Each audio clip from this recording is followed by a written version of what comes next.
जो बचपन में कभी गिर जाता है वो आगे चलकर संभल सकता है, मगर जिसको बचपन में ही कभी किसी ने गिरने नहीं दिया हो वो आगे चलकर इतना बुरा गिरता है जिससे शायद ही कोई संभल पाए।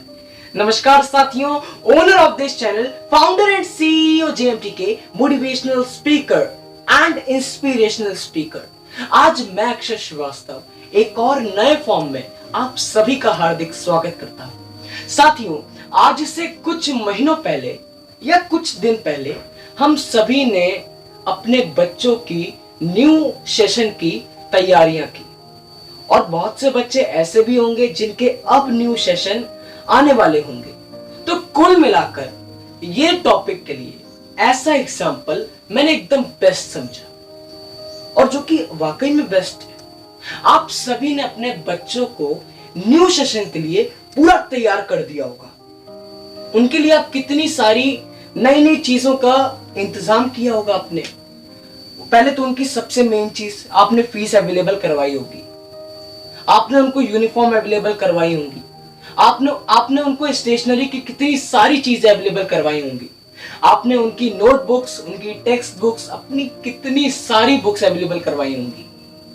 आपने और भी जैसी नई चीजें होती हैं, school bag, water bottle, tiffin box, pencil, pens, इसी वगैरह वगैरह करके बहुत सारी चीजें अवेलेबल करवा दी। बस तो मेरा सवाल आपसे ये है कि अब क्या आपको भी सभी की तरह यह लगता है कि आपने उसकी सारी इच्छाएं, जरूरतें पूरी कर दी?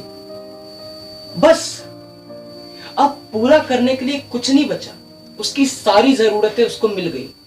तो well, if you think so, you are totally wrong. आप पूरी तरह से गलत हो। और अगर मैं अपनी बात करूं, अपनी नजरों की बात करूं, तो अभी तक मेरी नजर में आपने उसकी एक भी जरूरत पूरी नहीं करी है।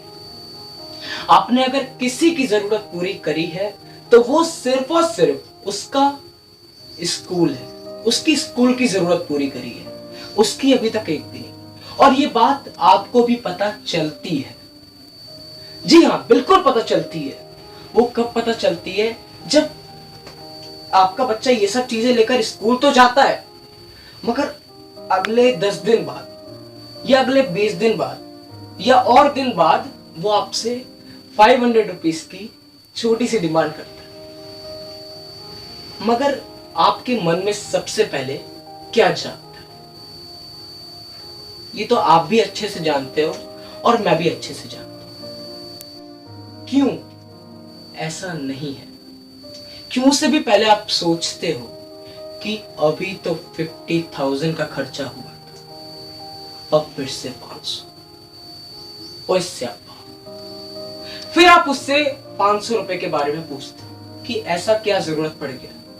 और वो भी इतना होशियार है कि वो बहुत ही सिंपली तरीके से आपको समझा देता है और ऐसा समझाता है कि वो 500 का बजट बहुत ही आसानी से, बहुत ही तेजी से बजट बढ़ जाता है। Let me explain you. पहले वो बोलेगा मुझे स्कूल की तरफ से एक प्रोजेक्ट मिला है, 500 में से 150 या 200 रुपए की मुझे एक बुक खरीदनी है, बस। उसके बाद उसी बुक को मुझे पूरा कॉपी करना है। अब कॉपी किस पे करना है? या तो मुझे वर्कशीट चाहिए, या पंच शीट चाहिए, चार्ट चाहिए, और डेकोरेटिव वर्कशीट चाहिए तो मुझे एक्स्ट्रा नंबर मिलेंगे। तो उसमें उसके लिए फिर वो आपसे 100 रुपए और मांगता है। तो 200 प्लस 100 ये 300 हो गए। अभी भी बचे 200 रुपए, है ना? तो अब वो कहेगा कि पेज तो मैंने ले लिए, कॉपी तो मैंने ले ली, अब मैं लिखूंगा किससे? तो आपसे अलग अलग पेन्स के लिए फिर 100 रुपए लेगा। स्पार्कल पेन चाहिए, कलरफुल पेन चाहिए, स्केच पेन चाहिए, नॉर्मल पेन भी तो चाहिए, इसमें 100 रुपए चले गए। अब 100 रुपए पेज को डेकोरेट करने के, स्पार्कल टेप, सेलो टेप, कैंची, सीजर्स, फेविकोल वगैरह वगैरह। तो ये सब कुल मिलाकर 500 का बजट बहुत ही आसानी से पार हो जाता है। और चाहे वो प्रोजेक्ट उसके किसी काम का हो या ना हो, या अगली साल वो डस्टबिन में क्यों ना जाने वाला हो, मगर आपको उसको 500 रुपीज जबरदस्ती देने ही पड़ेंगे, और आप देते हो, भले वो प्रोजेक्ट उसके किसी काम का ना हो। तो आप उसको 500 रुपीज किस मन से देते हो, ये बात तो आप भी जानते हो और मैं भी जानता हूं। तो साथियों, इस बात का मकसद ये था कि बच्चे की असली जरूरतें यहां से शुरू, और जिसको आप किस मन से पूरा करते हो ये मैं भी जानता हूं, आप भी जानते हो। मगर अब ऐसा क्या करें कि 500 की जगह रुपए नहीं, वो सिर्फ परमिशन मांगे कि पापा मुझे 500 रुपए नहीं चाहिए, मुझे बस परमिशन चाहिए, दुकान होकर आऊं क्या, ये पंच शीट ले आऊं, ये पेन ले आऊं, ये टेप ले आऊं, ये कुछ भी ले आऊं, बस पैसे नहीं चाहिए, पैसे आप अपने पास रखो। तो वेल, आज मैं कोई ऐसा ही वीडियो आपको देने जा रहा हूं। वेल, ये तो रहा एक बहुत ही छोटा सा खर्चा। अब अगर मैं अपनी बात करूं, क्योंकि मैं भी एक बच्चा हूं, मेरे भी खर्चे हैं, तो मैं आपको एक अपना छोटा सा खर्चा बताता हूँ। रिसेंटली मेरे पास, हाँ, ये 2 पेन है। लग रहा है एडवर्टाइजमेंट कर रहा हूँ, मगर ऐसा बिल्कुल नहीं है। ये रोबोमैक्स पेन है, जर्मनी के पेन है, आप सभी जानते होंगे, और इनका कॉस्ट प्राइस होता है 110 रुपीज। तो अब मैं अगर अपनी बात बताऊं तो ऐसे 1 महीने के अंदर अंदर ऐसे 3 पेन की मुझे जरूरत पड़ ही जाती है, चाहे कुछ भी कर लो, 3 पेन की जरूरत मुझे पड़ती ही पड़ती है। अब कैसे, लेट मी एक्सप्लेन यू। तो फर्स्ट ऑफ ऑल, पहले तो आपके बच्चों की तरह मैं भी बच्चा हूं, तो मेरे भी स्कूल के काफी वर्क्स होते हैं, जो जितना पेन का कंजप्शन वो लोग करते हैं मैं भी करता हूं। प्लस ऐसे बहुत से काम मैं इन पेन से करता हूं जो शायद आपके बच्चे नहीं करते। अगर मैं बताऊं कि मैं रेगुलरली इतने फॉर्म्स फिलअप करता हूं जिसमें पेन की इंक का कंजप्शन बहुत होता है। मैं रेगुलरली डेली इतने सिग्नेचर्स करता हूं जिसमें पेन की इंक का कंजप्शन बहुत होता है। मुझे बहुत ट्रेवल करना पड़ता है, बहुत ट्रेवल। तो आपने थोड़ी सी साइंस तो पढ़ी होगी कि जब भी हम ट्रेवल करते हैं, कभी हायर एल्टीट्यूड पे, कभी लोअर एल्टीट्यूड पे, तो कहीं ना कहीं वो जो इंक होती है वो कंजप्ट हो ही जाती है, बहुत ही छोटी मात्रा में, मगर हो ही जाती है, कभी कभी लीक करने लगती है हायर एल्टीट्यूड पर। और प्लस मैं डेली इतनी सारी बुक्स पढ़ता हूँ, तो हर पेज पर मुझे कहीं ना कहीं मार्क तो करना ही पड़ता है। एक पेज तो पढ़ता नहीं, मैं बहुत सारी बुक्स पढ़ता हूँ, तो हर पेज पर अगर कुछ ना कुछ मार्क करूंगा तो मेरा इंक का कंजप्शन बहुत भारी मात्रा में होता है। तो इसीलिए मुझे 3 पेन की जरूरत पड़ी जाती है। तो ये तो रही मेरी बात। शायद आपके बच्चों को इतनी जरूरत ना पड़ती हो, शायद वो मुझसे भी कम रेंज का पेन इस्तेमाल करते हो और मुझसे भी कई गुना ज्यादा वो उस पेन को चला लेते हो, और दैट्स अमेजिंग। सो मुझे अब कोई एग्जांपल और लेना पड़ेगा जो सबके लिए बराबर हो। सो अब मैं लेता हूं एक ट्रेंडिंग एग्जांपल जो आप सभी जानते होंगे। अभी हम सभी के साथ ऑनलाइन क्लासेस है, एकदम रिश्ता जुड़ चुका है अब उसके साथ। अब पूरे देश में ऑनलाइन क्लासेस चलती है। सो ऑनलाइन क्लासेस में हर पेरेंट्स ने, लगभग 50% से ज्यादा पेरेंट्स ने अपने बच्चों को उनका खुद का फोन अवेलेबल करवा दिया। अब टेंशन फ्री हो गए, खुद का फोन दे दिया तो हमारे फोन से छुटकारा मिल गया। मगर अब खुद का फोन दिया तो खुद का रिचार्ज भी करवाना पड़ता है, और ज्यादातर पेरेंट्स आप तो जानते ही होंगे 199 या फिर मैं 200 भी कहूं तो गलत नहीं होगा, तो 200 रुपीज का रिचार्ज पर मंथ करवाते हैं। अब अगर उनका एक बच्चा है तो 200 रुपीज पर मंथ, यानी कि 1 साल का 2400 रुपीज।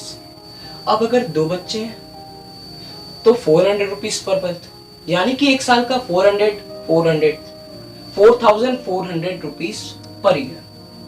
अब आप खुद भी तो, और उनसे ज्यादा नेटवर्क की जरूरत तो आपको पड़ती होगी, इंटरनेट की जरूरत, तो आप अपने में ज्यादा का रिचार्ज करवाते होगे, तो समझ लीजिए आप हजारों रुपए तो आप नेट के ऊपर खर्च करते हो।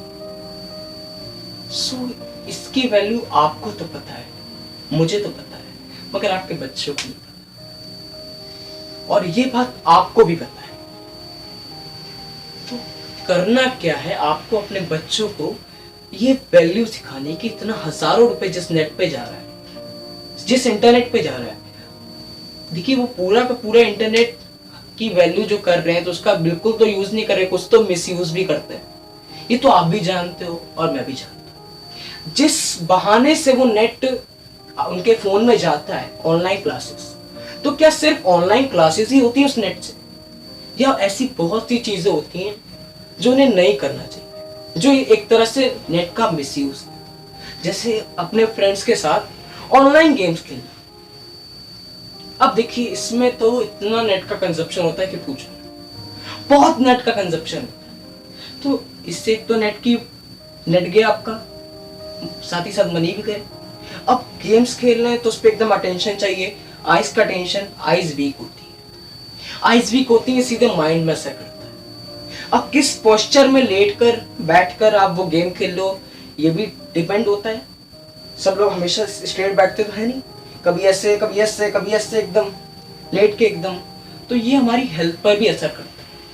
कुल मिला के जितना हम सदुपयोग नहीं करते इंटरनेट का, उससे कई गुना ज्यादा हम लोग उसका दुरुपयोग कर रहे हैं। And that's right, that's correct, ये हो रहा है। सो जितना यूज नहीं उससे ज्यादा मिस यूज है। मगर अब ये बात कैसे सीखा? अब इससे बच्चे आलसी भी तो होते हैं। चलिए एक एग्जांपल और देता हूँ। अब तब से एग्जांपल से देखिए हमने कितनी सारी बातें कर ली, कितनी देर से मैं आपके साथ इंटरेक्ट करते जा रहा हूँ because on the base of example. मगर अगर सुनना चाहते हो ये चमत्कारी बात तो बने रहना मेरे साथ। चलिए बढ़ता हूं अपने टॉपिक की तरफ। अब आलसी कैसे होते हैं?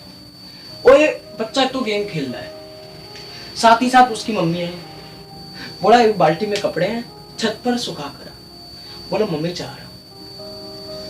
आधे घंटे बाद मम्मी फिर से आई, बाल्टी में कपड़े हैं सुखा कर, और मम्मी जा रहा हूं ना। आधे घंटे बाद मम्मी फिर से, बाल्टी में कपड़े हैं सुखा कर, अरे मम्मी जा रहा हूं ना। देखिए टाइम पे टाइम जा रहा है, उसकी बातों में थोड़ा बदलाव आ रहा है, मगर कपड़े ऊपर नहीं जा रहे। ये क्या है? आलस है, सिर्फ और सिर्फ आलस। टाइम का वेस्टेज है। वो क्या कर रहे हैं? गेम खेल रहे हैं। वो मम्मी उसके चक्कर में और काम नहीं कर पा रही, बाल्टी खाली नहीं हो रही, कोई ऊपर जाने वाला ही नहीं है। मतलब कि नेट का तो वेस्टेज हो ही रहा है, साथ ही साथ देखिए उसकी हेल्थ का भी वेस्टेज हो रहा है। उठ के जाता, थोड़ा हेल्दी बनता, एक्टिव होता, थोड़ा काम करता, मगर नहीं कर रहा है, पड़ा हुआ है। सो अब ये बात उनको कैसे सिखाएं?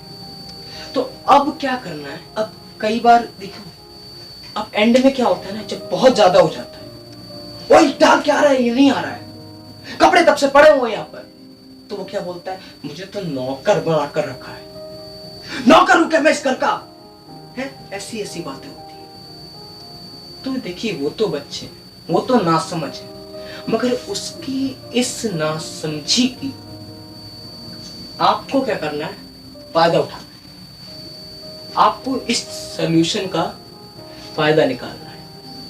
अब वो क्यों अपने को नौकर समझता है? क्योंकि उसको यहाँ पर कोई बेनिफिट नहीं मिलता है। बिल्कुल बेनिफिट नहीं मिलेगा, प्रॉफिट नहीं होगा। अब उसका क्या प्रॉफिट है? उसको तो अपना गेम छोड़ना पड़ेगा, फिर वो जाएगा कपड़े सुखा कर आएगा, उसको कुछ तो प्रॉफिट तो मिला नहीं। अब देखिए जो आपका जमाना था ना कि आप हर बात एकदम, आपके माता पिता ने कुछ भी बोला आप एकदम दौड़ के गए, वो बात सुनकर तुरंत आप भाग गए। उन्होंने कुछ भी काम दिया, आपने एक आवाज पर सुन ली, उनकी हाय नहीं होती, उनको हेलो हो जाती है। मगर वो जमाना अब गया। आपको कोई प्रॉफिट नहीं चाहिए था, मगर आज के बच्चों को प्रॉफिट चाहिए। उनको हर चीज में प्रॉफिट मिले तो वो काम तुरंत झट से करेंगे। तो अब क्या करना है? आपको उनको प्रॉफिट देना है। प्रॉफिट कैसे देना है आपको? अब उनके साथ एक कॉन्ट्रैक्ट बना लो, कॉन्ट्रैक्ट साइन करवा लो। आप डेली उनको 10 रुपए दोगे, बदले में हर काम होना चाहिए जो भी आप बोलते, और थके थके आओ तो आपको पानी मिलना चाहिए, और फैमिली अगर साथ में बैठी हो तो फोन हट जाना चाहिए, है ना। ऐसी ऐसी बहुत सारी चीजों का कॉन्ट्रैक्ट बना लो, और बदले में 10 रुपए पर दिन का। और पर दिन का 10 करते करते वो महीना में बनता है 300 रुपीज। 300 रुपीज। तो 300 रुपीज में से मान लो 100 रुपए, वो पहले महीने तो उड़ा देगा, पक्का उड़ाएगा, बहुत बुरी तरीके से उड़ाएगा। कभी बर्गर खा लेगा, कभी आइसक्रीम खा लेगा, कभी कोल्ड ड्रिंक पी लेगा, कभी कुछ कर लेगा। मगर जो 200 रुपए बचेंगे फिर रिचार्ज नहीं होगा। मगर ये वो भी जानता है रिचार्ज नहीं होगा अगर 200 रुपए भी उड़ा दिए। अब वो जैसी आया, पापा डेट आ गई रिचार्ज की, मैसेज पे टुन हो गया है, मुझे रिचार्ज करवाना है। तो अब बोलो आप 200 रुपए थे ना, जा तू रिचार्ज अपना खुद करवा सकता है। अब वो समझा कि मैं आत्मनिर्भर हो गया, अब रिचार्ज मुझे खुद करवाना है, और अब वो खुद करवाएगा। तो आपको क्या लगता है अगली बार से वो 100 रुपए जो उड़ा दिए ना उसने, वो भी फूक फूक कर उड़ाएगा, एक एक पैसा फूक फूक कर उड़ाएगा। अब इस बार 100 रुपए उड़ाए थे, इस बार 50 रुपए उड़ाएगा, मगर अगली बार वो भी सोच समझ कर उड़ाएगा। अगली बार शायद पूरे 100 के 100 उड़ा ले, 100 के 100 बचा ले। अब क्या होता है, 2 महीने बाद एक नोटिस आता है स्कूल की तरफ से कि स्कूल के सभी बच्चों को पिकनिक पर जाना है, और जिन जिनको जाना है उनको 150 रुपीज सबमिट करना। अब देखो, अब इसका दिमाग चला, 2 महीने बाद पिकनिक पर जाना है, तो पहले महीने 200 का रिचार्ज हुआ, 100 रुपए बच गए। दूसरे महीने 200 का रिचार्ज हुआ, 100 रुपए बच गए 200 रुपए। अब 200 रुपए को 150 दिया टीचर को, 50 साथ में लेकर गया, पिकनिक पे भी तो कई खर्चे होते हैं। तो इस पूरे प्रोसेस में आपको पता चला कि बच्चा पिकनिक पर जा रहा है, और उसने हाथ पैर जोड़े, पापा पैसे दे दो, पापा पैसे दे दो, पापा पैसे दे दो, दोस्तों के साथ जाना है, पिकनिक पर जाना है, खूब मजे करने हैं, और मेरे फ्रेंड जा रहे हैं, और रामू जा रहा है, श्यामू जा रहा है, और मैम ने कहा है प्लीज मम्मी से रिक्वेस्ट करवाता है, मम्मी बोल दो पापा से, मम्मी बोल दो पापा से। नहीं, ऐसा कुछ भी नहीं हुआ। अब क्या, पापा पिकनिक जा रहे हैं, पैसे नहीं चाहिए, परमिशन चाहिए, जाऊं क्या, होकर आऊं क्या, सारे फ्रेंड जा रहे हैं, मस्ती कर कर आऊं क्या, पैसे नहीं, परमिशन चाहिए। सो अब आपने देखा कि वो पैसों की वैल्यू समझ गया। अब वो रिचार्ज भी खुद करवा रहा है, और जो उड़ा दिए थे उसने वो भी संभल कर अब बचा के रख रहा है। और अब वो पैसे आपसे नहीं मांग रहा है, सिर्फ आपसे क्या मांग रहा है, परमिशन मांग रहा है, परमिशन। सो अब ये बात जो 10 रुपए की है, तो 10 रुपए देखिए आप कहीं ना कहीं ऐसे खर्च कर देते हैं जो आप खुद ही नोटिस नहीं करते। आप कभी रास्ते से जा रहे हैं, आपने किसी बेगर को दे दिए, कभी कुछ अच्छा दिख गया तो आपने उसे खा लिया, कभी कुछ अच्छा दिख गया आपने उस चीज को ले लिया, तो 10 रुपए इधर तो उधर ऐसे कभी ना कभी खर्च हो ही जाता। तो 10 रुपए का हिसाब रखना बेकार है, मगर इस जगह वो 10 रुपए बहुत यूज में आ रहे हैं। इससे देखिए वो पैसों की वैल्यू सीख गया, समझ गया कि पैसे क्या होते हैं। अब देखिए आपका हर काम भी होता है तुरंत एक आवाज पे होता है, आपसे कोई पैसा मांगने भी नहीं जाता, कोई पापा परमिशन दे दो, पैसे नहीं चाहिए। और प्लस एंड में अगर मेरे वीडियो को पेरेंट्स देख रहे हैं तो अपने बच्चों के साथ इस टेक्निक को जरूर अपनाइए। और अगर इस वीडियो को बच्चे देख रहे हैं तो देखिए पेरेंट्स ने तो आपके लिए बहुत कुछ कर दिया, अब बारी आपकी।